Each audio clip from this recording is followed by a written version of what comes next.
好，我们看一下代码控制工具有哪些哈。第一个是 Git， 这个是我们主要需要讲的一个东西，叫 Git。SVN 傻瓜式的啊，随便百度一下都有教程，那种可视化的。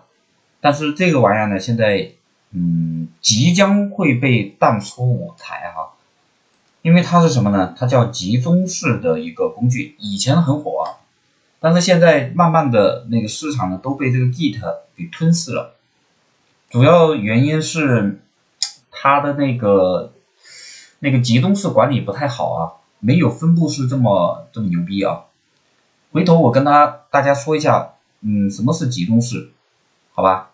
现在呢，市场上还是有人在用 SVN。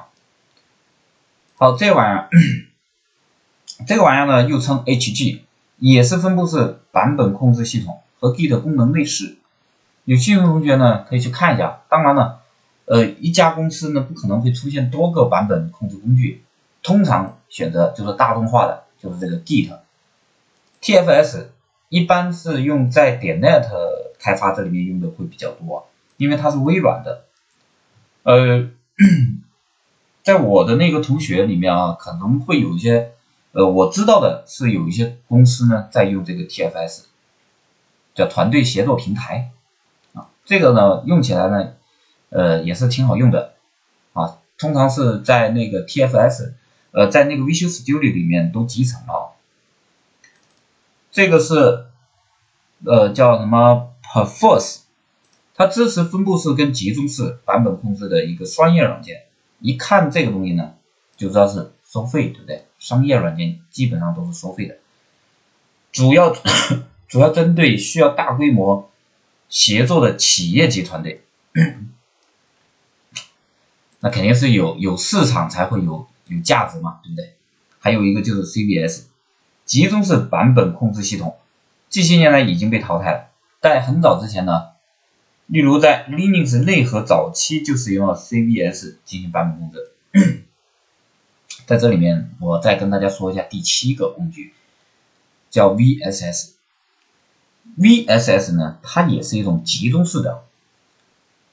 我最早接触到版本控制工具的话，就是那个叫 VSS， 现在已经被淘汰了，也是微软，我不知道是不是微软的，反正最早用的就是它。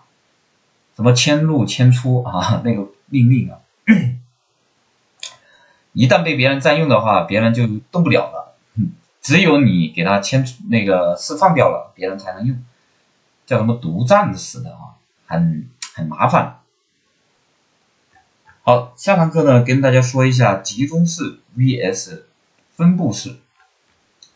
我们刚刚提到的7个软件，其中有哪几个是集中式啊？一个是 Git， 一个是 CVS， 对不对？啊，当然了，这个呢也算是半个吧。